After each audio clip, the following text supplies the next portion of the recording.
Hello, everybody. It's been a while. I apologize for not being more in touch, but it is what it is. It's been very busy here in my work. Tonight, I thought I would start a little bit with, well, I can do catch up, but um, I didn't think I was going to sneeze. Oh, well.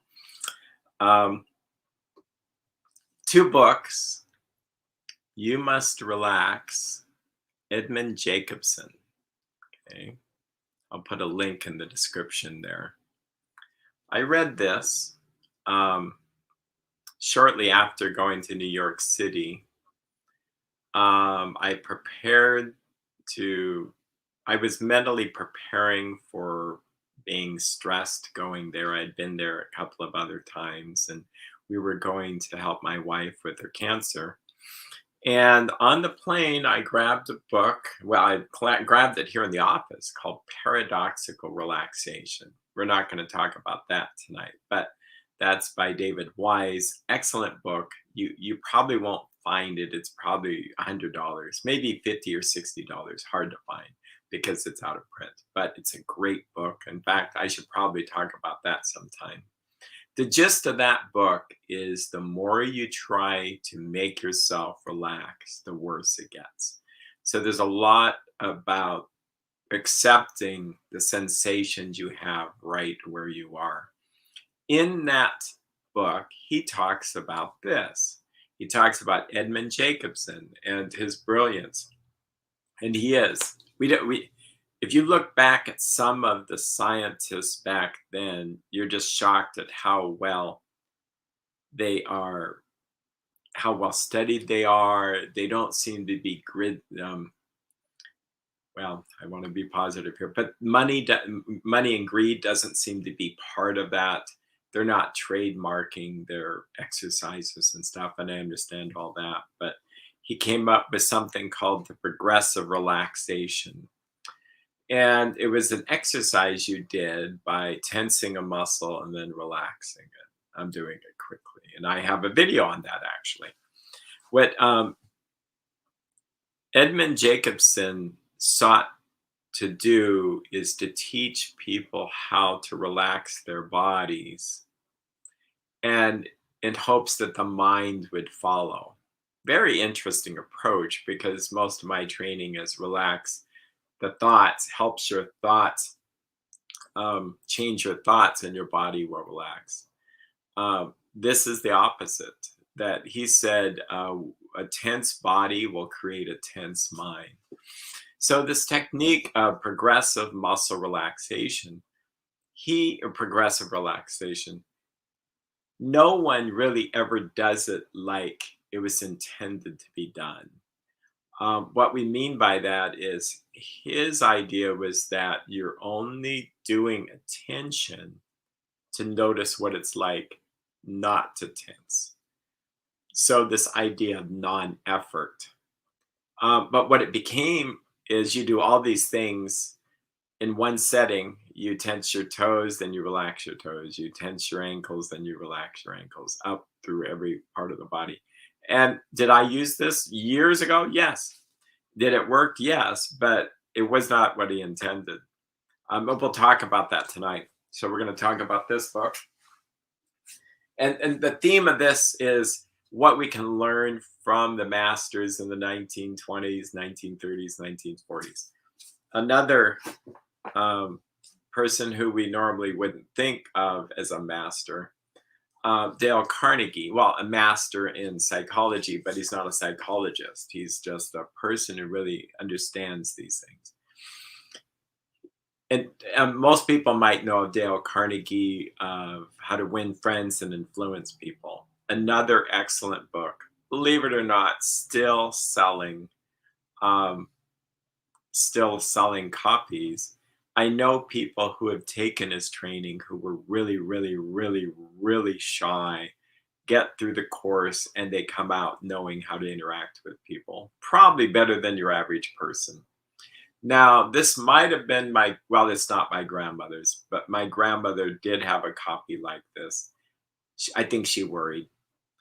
I then got that copy from her. I read it as a teenager. It helped a lot.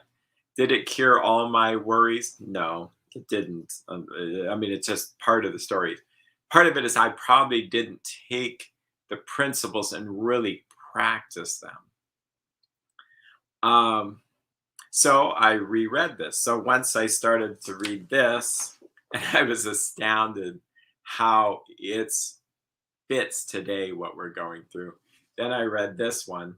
And so we're going to read a little bit from both of them tonight. Before we start, I'll do a little advertisement. Tension Tamer Tea is, I don't make any money doing this, but I do think this is one of the simplest teas that really calm people down. It has a number of herbs and things that actually taste good. I have a story. I worked with a client who was quadriplegic. He would take 2 of these. He says, Eric, please get me 2. And I had to do it because he couldn't really move. And so I'd put 2 in the cup.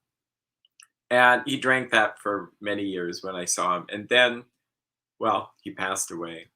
God bless his soul. And what's funny is the Tension Tamer people, Celestial Seasonings, actually made a double strength. So I thought that was so interesting that my client, who intuitively knew to make a double strength. So you could use double strength, but then it turns out maybe the double strength was too strong.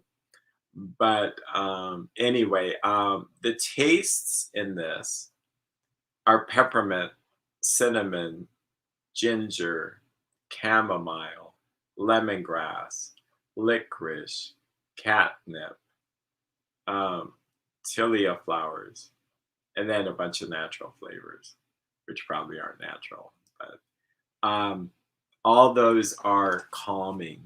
A fancy word is anxiolytic. Lemongrass is calming. That's probably why we like it in Thai food. Catnip, even though we're not rolling around in catnip like cats, we probably get sedated. I should probably talk. I talked last time about Swiss aromatics, the sleep, the roll-on that makes me sleep so well.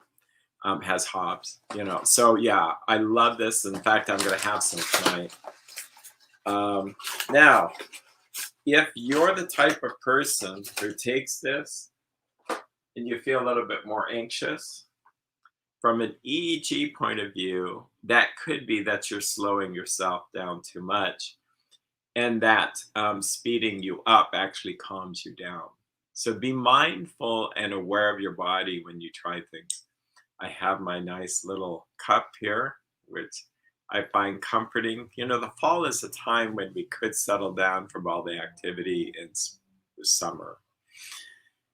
And take deep breaths and smell, the sense of fall, walking outside, leaves.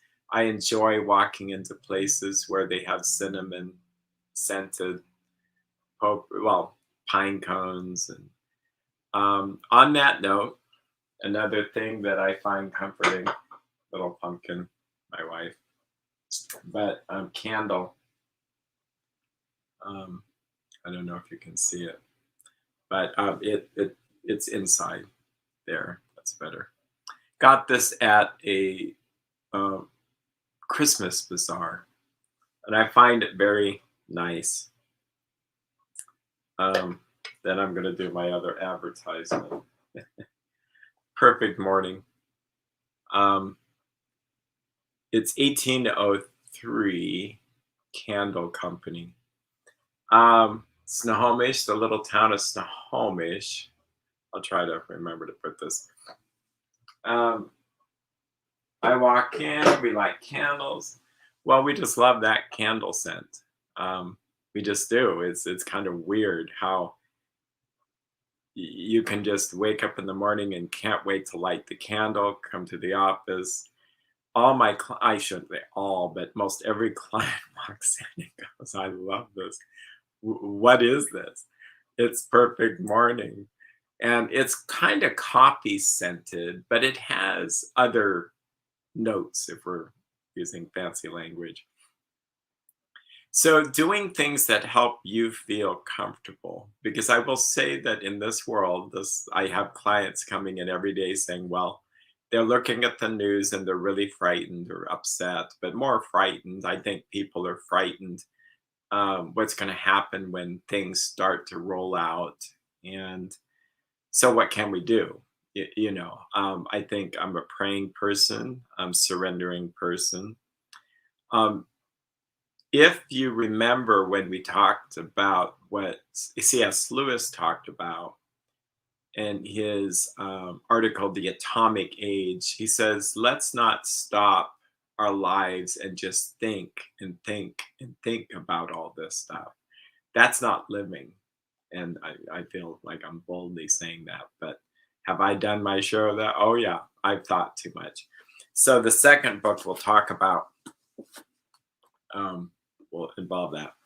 But let's read from this book. I will give you a little bit of background here.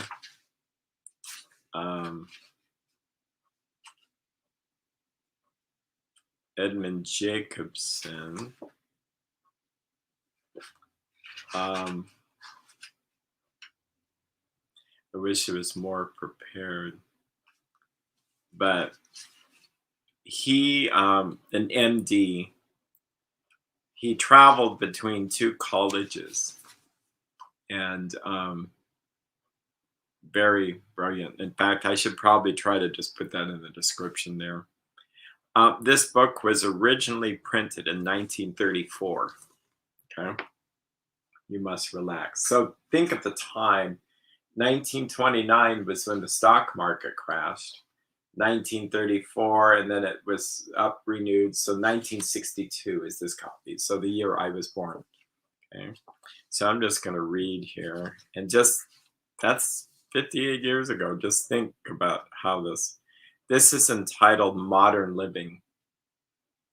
For a long time, living at high tension has been the order of the day. As far back as 1880, George Miller Beard called attention to the prevalence of nervousness in this country. 1880, do the math, that's just a little bit after the Civil War.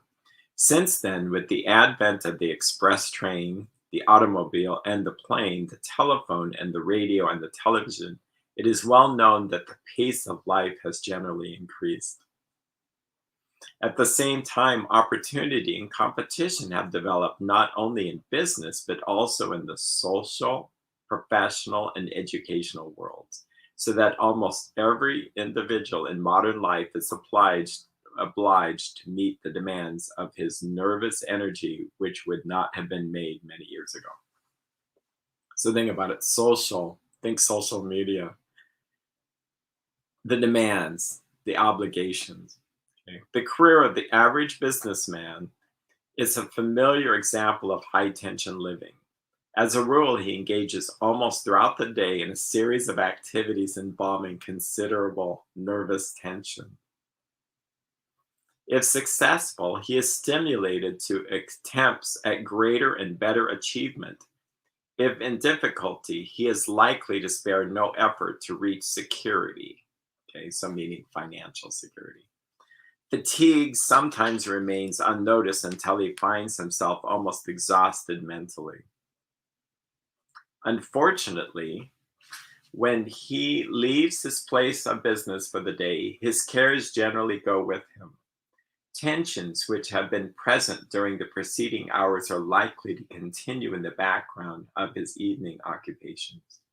In many instances, his recreations fail to bring adequate refreshment. As I shall try to show later, he fails to relax. So, how many of us have time for relaxation? Meaning we just relax and do nothing.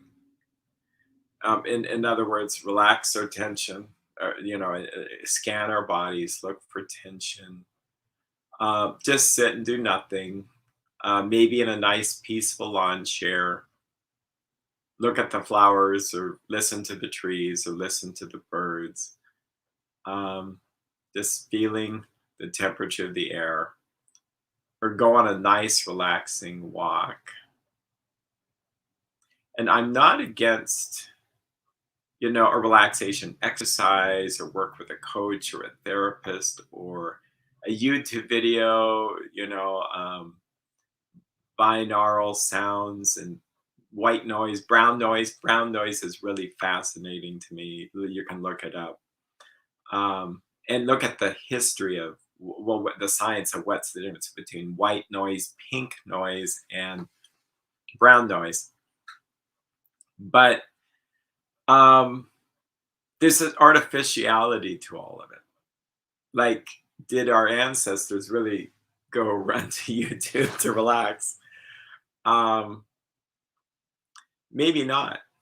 Maybe relaxation was sitting on the porch, um, rocking, a rocking chair, or doing a handy task like knitting or spinning wool, or you see them plucking beans, breaking beans up, preparing green beans, something calming, something repetitive, sitting by the ocean. People would go to the ocean, I think, to relax. It was part of their life to relax. And somehow, I'm not sure I even hear people say, I'm going to go home and relax anymore. It's almost as if people might feel guilty or doing that. It's interesting. So, wanted to share this. Um, I'm just going to read this for fun. It's really shows you the sign of the times.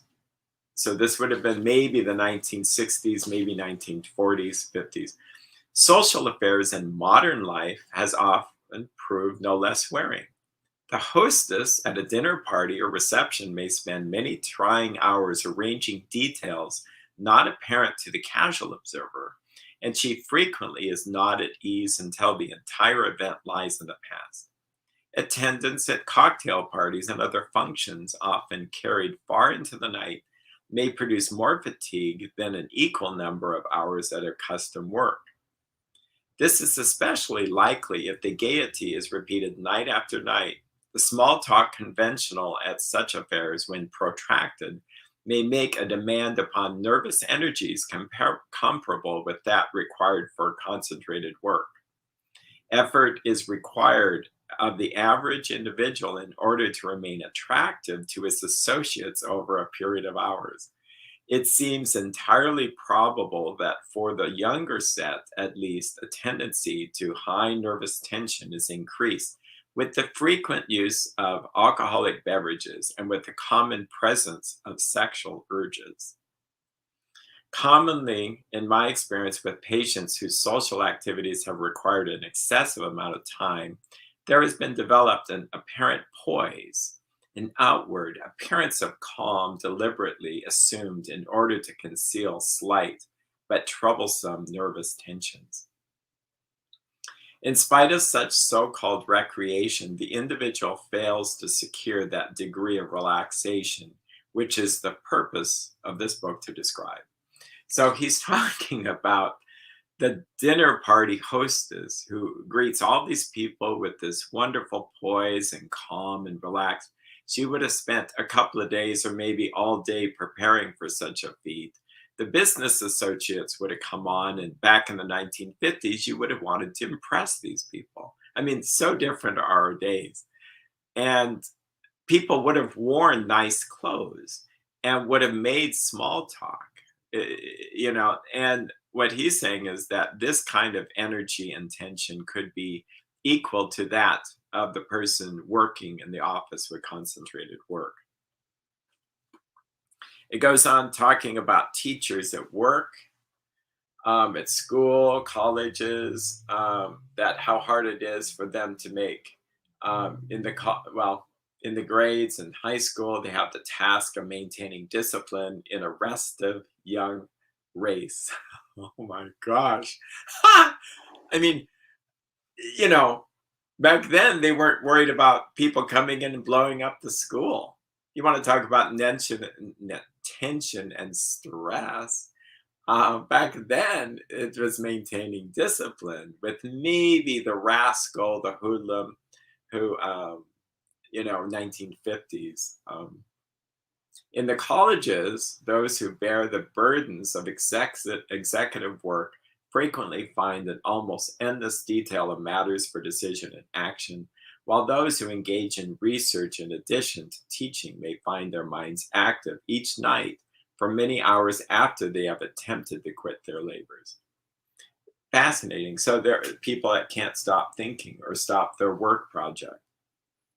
Okay. Then he talks about there's no less excess of nervous tension in offices.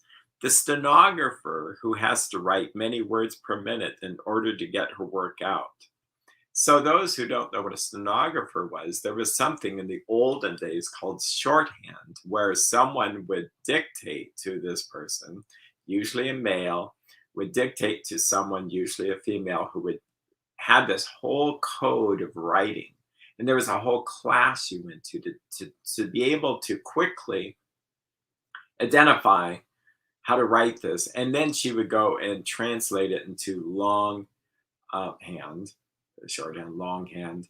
And that would have been typed out on a computer, probably one copy. And maybe they would have used ditto paper or carbon paper if they needed to, because there were no copiers, there was no electronic computers that you could talk into and the words just pop up on the screen.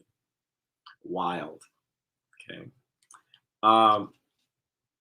Yeah, a very fun book to read. What's fascinating is how it fits today and how it might have been ahead of its time. It says, added to the stress of modern occupations are the financial urges from which few are free. Making enough money to satisfy ever increasing desires has come to be an almost constant stimulus to nervous overactivity on the part of working men and women.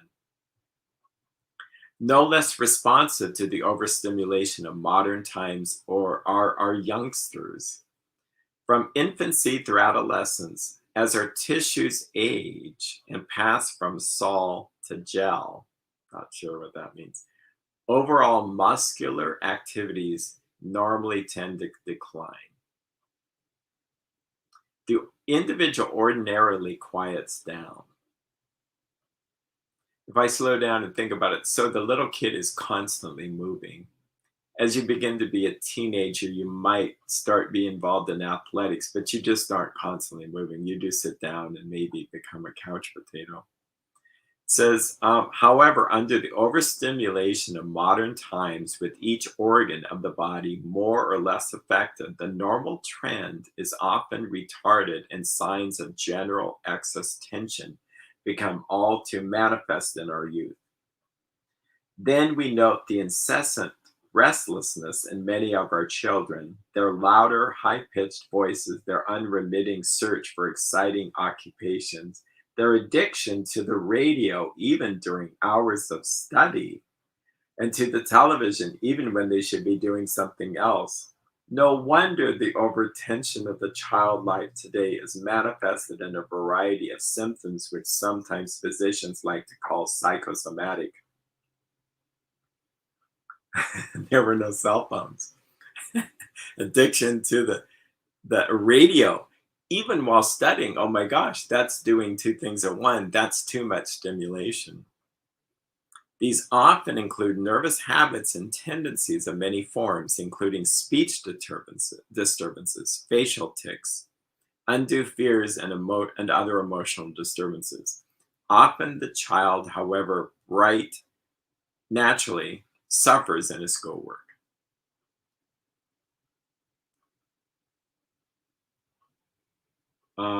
It just goes on and on. It's fascinating. He talks about, furthermore, even in the days of classic Greece, worry was a problem. as shown by the efforts made to develop a philosophy to combat worry.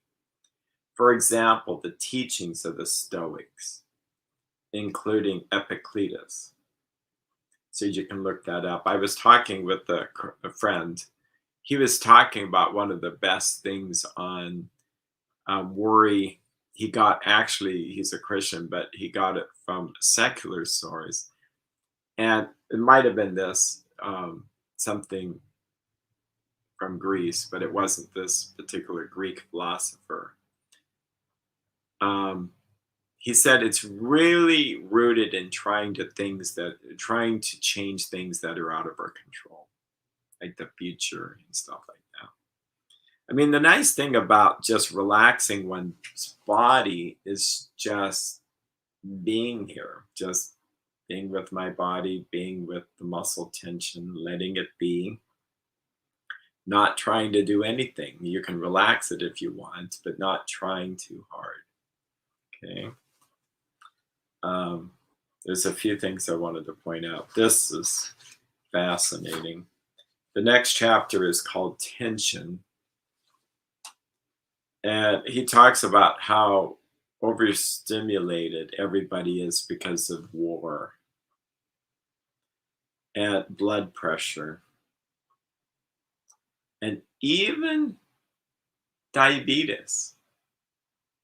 Both of these guys, I think, they're talking about diabetes and blood sugar levels going up from stress alone. And I think that we don't emphasize that enough, that blood sugar could be happening just from the stress. Jumping around here, it says, over the radio and by television, we can hear and see them call us warmongers, and we read of their threats against our allies of Europe. Our newspapers recount their total preparations for World War III, which we must meet or perish. Gone is the quietude of the 90s. Which 90s? 1890s. This was happening back then. It's strange, but I take comfort in a strange kind of way that there's not too much new.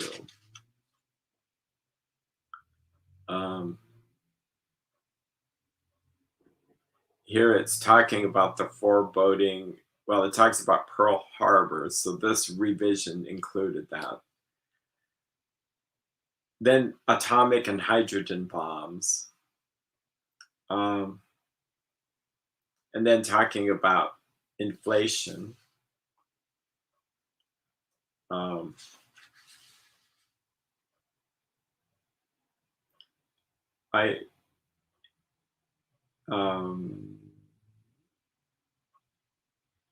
It says strains. Again, some of the niceness, that's not a word, but the cool thing about this is that it's bringing back words I heard my grandparents use. Not a lot, but like emotional strain. And here I'm a therapist. Have I ever really used those words in notes? But isn't it a good word? Like if I strain a muscle, I've overused it. Emotional strain is when we put ourselves, or life has put ourselves through so much that we've had emotional strain. How do you recover from a strained muscle? You don't use it for a while. You might use ice, you might use warmth, but you just let it rest. In fact, I had a couple of mind-body syndrome things where my neck was freezing up, back was freezing up. And normally I would do other things, but I decided to take a nap. Woke up and it was gone. Now, in reality, there could be repressed emotion that I need to work through, but it was interesting how just rest seemed to help.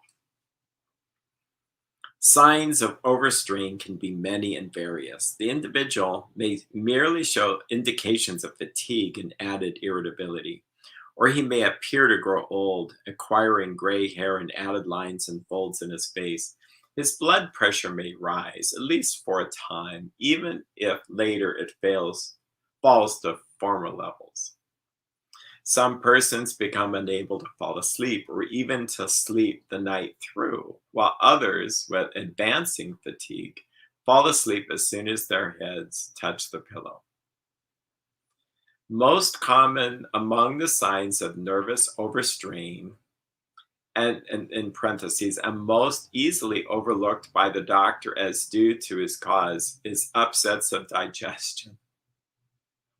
If accompanied by fever, diarrhea, or vomiting, as often occurs, these nervous upsets are likely to be falsely ascribed to some article of food which was eaten. A diagnosis of ptomaine poisoning is made falsely almost as frequently as it is made at all. The illness, when really present, follows eating composing proteins. Yeah, it's weird. The illness, which really present, follows eating decomposing proteins. To be sure, a person in an overtense condition cannot easily digest comfortably many of the foods which give no trouble under more favorable conditions. To this extent, he may be right when he ascribes his distress or bowel disturbance to what he has eaten. But in a larger sense, as we shall see, the seat of his distress lies in an overtense, spastic digestive tract, which always, in my experience, accompanies condition of overstrain, and which is therefore responsible for his inability to digest foods which would not upset him otherwise. Proper treatment, accordingly, is not primarily dietetic, but rather in the direction to which this book is dedicated. So when I read that like 3 years ago, it's like, no way. Are we talking about this epidemic? I don't want to even use that word. Of people not able to digest food properly, then running down the path of let's go analyze in a lab what our food allergies are, from gluten intolerance to I want to call it the SIBO diet, where there's all these complex, carbohydrates and all this stuff that if we just really sat down in a peaceful way. And first of all, I can't live like a bound up muscle running around, very high strong. Okay, sit down and relax and eat. No, it probably takes weeks of me being calm so that then when I sit down to eat, I'm calm. Now, does it mean I can't try to calm myself during down lunch? Sure, I should. Same thing with breakfast? Sure. None of this rushing out the door or looking at the phone or doing anything. I've had the opportunity to visit monasteries. Well, is there anything negative I can say about my visit? Never. It's bizarre. At first, I'll admit I was nervous to go because I don't want to do the wrong thing or offend someone or do whatever. But the people are, my experience, always loving and kind. I'm nervous because they're so cool and so connected with God. But after, maybe half a day or sooner, it's like I have deep in my heart, wow, it is good that I am here. I am so happy to be here.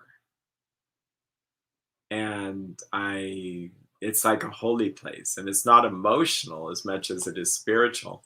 I was out during the dead of winter visiting a monastery. I'm surprised I made it there because it's kind of treacherous, but oh well.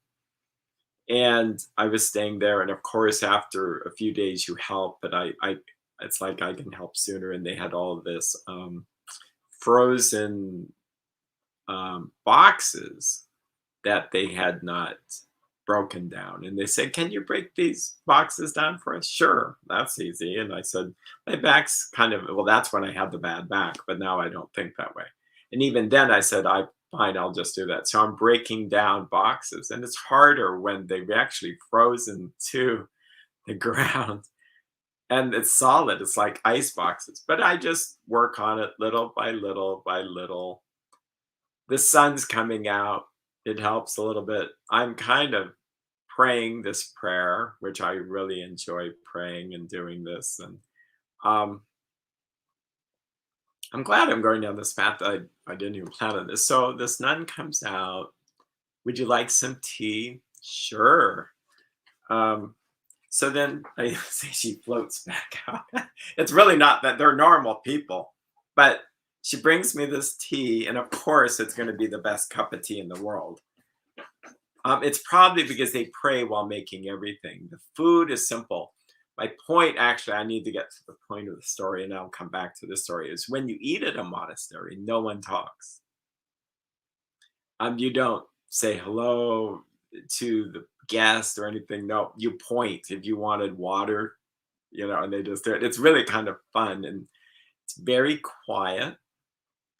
They ring a bell when you start, when you can have water. That's another kind of tradition. And someone will read Christian um, literature that's useful. And most often it's from, the third or fourth or fifth or sixth centuries. And then when you can see that the abbot or the abbess, that's the person whose head will, and you don't always get to eat with the brothers or the sisters, and it's usually separated. But when you do, it's such a blessing because you get to see that they're a family, that they're quiet. You're just digesting your food, you're just eating. Strangely enough, there's a little bit of critique. They don't eat long meals. You just eat, and maybe it's 20 minutes, maybe 20 minutes. Um, because you're not talking and you're listening to this, and then at the end, someone else takes their place, and this monk or nun gets to eat afterwards. I've really wanted to do this at home because it's just so peaceful and calm, and I could do it. There's YouTube videos I know where they're reading something, and I could just eat that way. The food, I've never had a bad meal at a monastery. Not that that's the reason why we go. We're not there to indulge, but it's not fancy food, but it's good food. It's simple and it's flavorful. And I think it's because they just pray while making it. And so that's a side note. Um, and when I go there, this is when I had food allergies. I somewhat can have them, but before I knew better that it's stress, I would eat whatever they gave me within reason, like I didn't want to be offensive. And I just never seemed to have any indigestion problems while there. Well, it's probably because I was not fretting and thinking and lacking digestive enzymes while this. You just see in the old days, people say, "Oh, let's not discuss that during the dinner table; it might give us indigestion." You know. So as I'm out there in the cold doing the thing, I have this tea, and it's so comfortable. Like it's so comforting, even though you're doing work. You have a cup of tea. I got on a roll, which I think excited them to go, wow, we could really just get all this. And then they were ready to strap all these flat boxes and take it away. And I almost got down to the total bottom, which, was piled way up. And some boxes, literally, I could still be there to this day. They were not going to unthaw themselves. And there was no way to chip away at them. So they got stuck there. But we had the shortest discussion with this, what I call holy person. We were talking about things that I would like to do, but you just can't. And she quotes St. John Chrysostom, who says, here's the deal. God looks at our intentions. If we have good intentions and there's things we want to do, and for whatever good reason we can't do them, that's still counted as good. It's different if we're being slothful, that we have something on our heart we should do, but we just won't do, like give money to the poor. But if there's things we'd really like to do, God's not mean. He's not OCD. He's loving and kind. So that's this book. I recommend it. Um, I like what he says. It's important to avoid nervous breakdowns. That this can be done directly for the first time in history is the present thesis. In many instances, because of neglect, tensions are permitted to build up to a state where control is diminished and nervous disorganization sets in, whereupon a serious turn can develop. However, if each person considers his own organism as part of his business of life, much can be accomplished in prevention as well as in cure. So if you think about this past year and a half or 2 years, look what's happened. Can we accidentally, unintentionally have a nervous breakdown? And I don't usually use those words without realizing it because we're in denial about the strain. It's like someone who picks up a piano and gets a hernia. They didn't intend to get a hernia, but nevertheless, they got one because it was overstrained. And I say this to myself, working where I work and doing too much. I think we struggle with thinking we'll have endless supply of energy, and maybe we don't. Maybe we need to pull back, slow down, have a cup of tea. That reminds me of famous quotes by a saint who says, "Push yourself as close to the abyss."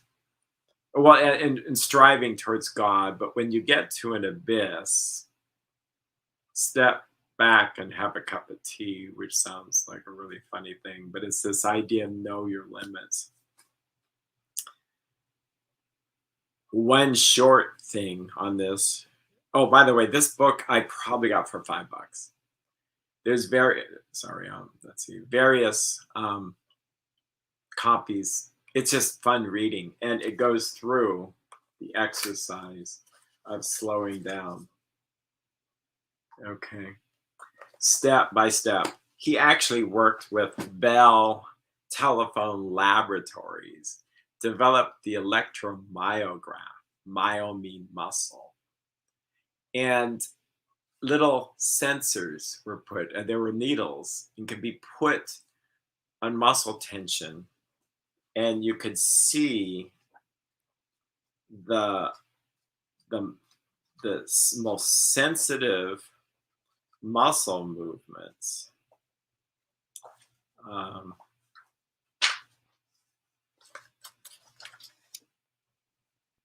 There. Okay. And when someone just thought to say something, just thought it in their mind, the muscles would move at microscopic levels. What is the point in this? If I'm thinking negative thoughts, I don't even need to verbalize the negative thoughts. Am I then carrying tension in my body? On a more gross level, if someone's talking about their anger towards whoever and you see they get the fist, that's a major thing. And then a therapist says, "Have you noticed you're pointing out these fists?" And they go, "Wow, maybe I'm angry." But yeah, we could be carrying chronic tension in our bodies just from our thoughts. Yeah. So this exercise of slowing down, trying to relax little by little, by little, by little. Don't worry about the thoughts. That's what that book is not about. It's about teaching yourself every day to relax for 10 to 15 minutes. And people said with this that he got so good at it himself that he almost resembled a dead person.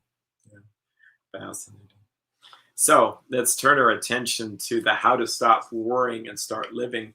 By the way, there's a YouTube copy of all this not written, all this read out online. So you can listen to it. And you hear one of these 1940s announcers read the book to you. It's kind of fun. I also like the book itself so that I can make notes. Um, it's, oh, how do I describe him in a short amount of time? I will say this. He wanted to teach these skills. By the way, 25 cents. That's what it was a long time ago at another used bookstore. The original book was $3.50. I might have paid more for that, but anyway, it's very organized where here are the to-dos, the summaries, okay? And he wanted to teach this at a college level. No college was interested. So he then, I think, goes to the YMCA, rents the place, and students flock. It was slow at the beginning, but more and more and more and more and more students to where it was just flocked. People flocking there. Then he writes books. Now, he does something really interesting. He basically asks the whole world to send to him by mail their written recipes for how to overcome anxiety. So he has hundreds of what people have done. And this was during the time of World War II. People were sick. When you read this, you go, whoa. Like typists. Think about this. Typists during the war, all you did every day, because they didn't have copy machines or word processing, rows of typists were all sitting in a room writing out letters of condolences of their loved ones that were killed. Can you imagine doing that? There's stories of people in the military so sick that their insides have pretty much disintegrated with nerves and ulcers. Ulcers, by the way, were very popular during this time. Once mankind discovered that it was stress related, mystically and magically they went away. Guess what? We now suffer from back pain. We're starting to get that irritable bowel and irritable bladder thing going on. But if we just see this as purely physiological, we're doing ourselves not a favor. We need to see it from a social, emotional point of view, that it's all three. But if these things worked for these people, so the story, when you read this, you almost get better by hearing how bad they were and then what their secret was intellectually. They did something different and they got well.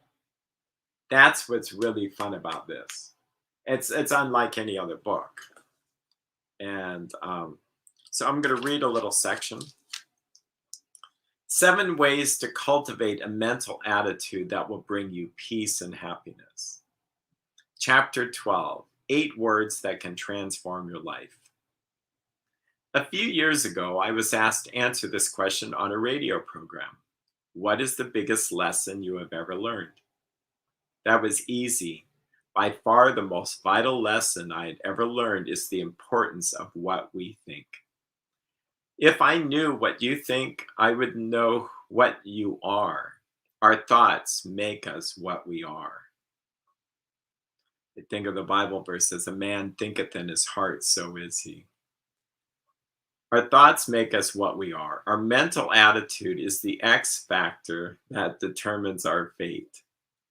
Emerson said, quote, now for those who don't know Emerson, he was part of the Brahmins in the literature, in American literature, 1800s. A man is what he thinks about all day long. How could he possibly be anything else? I now know what a conviction beyond all doubt that the biggest problem you and I have to deal with, in fact, almost the only problem we have to deal with, is choosing the right thoughts. If we can do that, we will be on the high road to solving all our problems. The great philosopher who ruled the Roman Empire, Marcus Aurelius, summed it up in 8 words. 8 words that will determine your destiny. Quote, our life is what our thoughts make it. End quote. Yes, if we think happy thoughts, we will be happy. If we think miserable thoughts, we will be miserable. If we think fear thoughts, we will be fearful.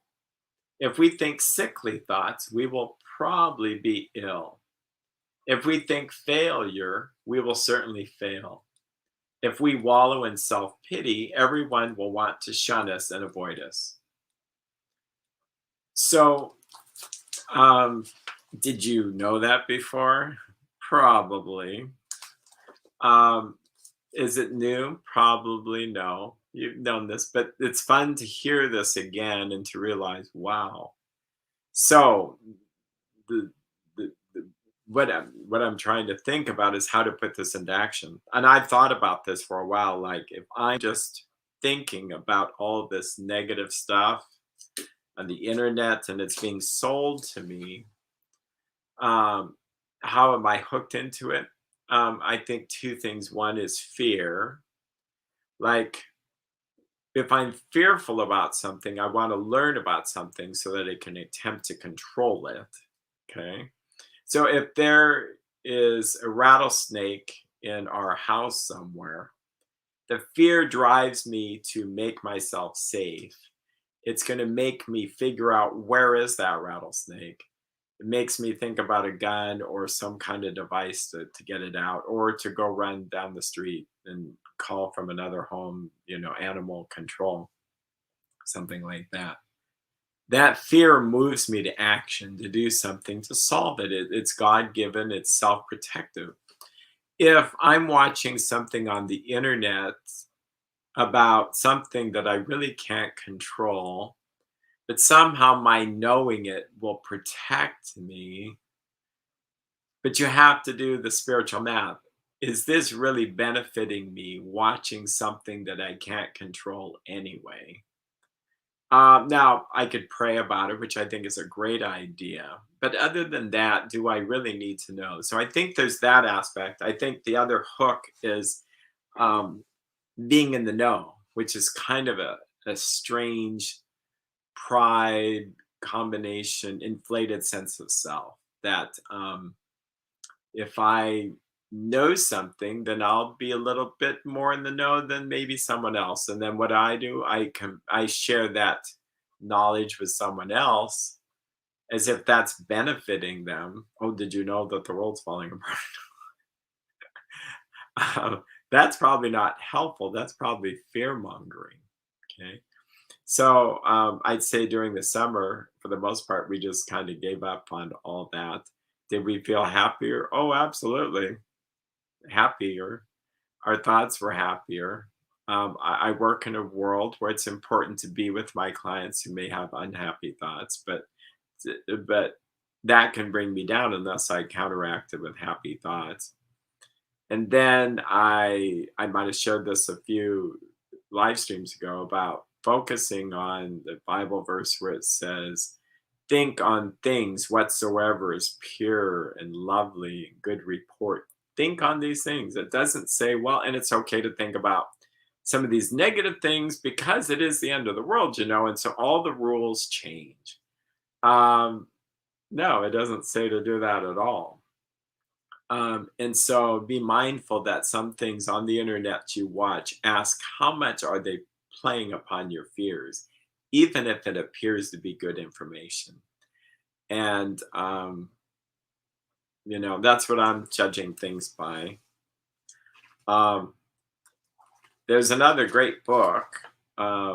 It's called Our Thoughts Determine Our Lives. And again, it's about what we think over and over and over and over. What we meditate, we begin to,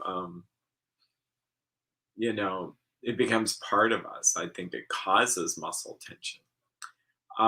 As we wrap it up here, I remember someone saying this in a book. It's called The Prayer of the Heart by Rachel and Alphonse Getman. I'll never forget this. In fact, I might have misread it because I've read the book again, trying to find the exact quote, but this is what came to me. This is the message I got. is that if we really trusted Christ, and again, I'm a Christian, so that's my orientation of who God is. If we truly trust Christ, we wouldn't have a tense muscle in our body. We wouldn't carry tension. It would not be carried. We'd be like the dead in a way. Not that we don't get tense there for other issues, but the idea is we let go absolutely. So I ponder those things of how do I act dead in the good way. He who loses his life will, for the kingdom of God, will gain it. He who holds on to his life will lose it. I think of children. How are they? Do they carry tension in their body? Does a child have tense shoulders? Does a child have a furrowed brow? You know, probably not. That rag doll, babies are kind of like rag doll, like at times when they're asleep. I do believe we pick up on each other's tension, so I'm concerned about if I'm tense. Well, I don't have a baby near me, but the idea is if I had grandchildren, I think I don't want to transfer my tension to someone else. So good sleep, healthy eating, slowing down. And think of it this way, it may have taken years for us to build up this tension, so it might take years to undo it. But it's not that we should try to not do it. I think we could, little by little, be aware of our bodies when we're carrying something. Something else that's kind of important to do if you have chronic pain, which I'd like to do a whole series on, the simplest thing to do, whether it's a back pain, headache, stomach ache, irritable bladder, irritable bowel, foot pain, knee pain, tinnitus, dizziness, tingly sensations. Ask the pain or the part, what do you want to say? Like you're communicating something, but what is it that you're wanting to say? I'd say 80% of the time, people, when they do this, either in my office or at home, they're just amazed at the results. They go, wow, I'm mad, or wow, I'm sad, or I'm frightened, or I feel like I have to hold on to something. They do just a little bit interaction with themselves, and then they find that it begins to go away because the message was heard. The message meaning from your person to, it was trying to communicate you're mad, but it comes out in a back pain. Instead, we actually go run to I'm not saying there's not a time for physical treatments, but overall, if you're suffering these things and you're really not getting better, then why not look at another approach? But we run to chiropractor, physical therapists, put an ointment, take a pain pill. And are we really getting to the source of what the problem is? And by just slowing down and praying and asking ourselves, what is this about? It's just feedback. It's just telling us we need to work less or we need to let go of animosity with our brother or sister or anybody around us. Am I judging the world? So anyway, hopefully this has been helpful. It's good to see our friends here. Where I apologize is like, I give you 2 minutes notice that I'm going to be doing a live stream. Why is this? It's because I've been so busy that I could just go home and begin to relax. But I feel this energy that wants to really put out the stream, and I'd like to do more in a little bit more organized fashion. But hopefully you find this useful. You take care and have a great evening.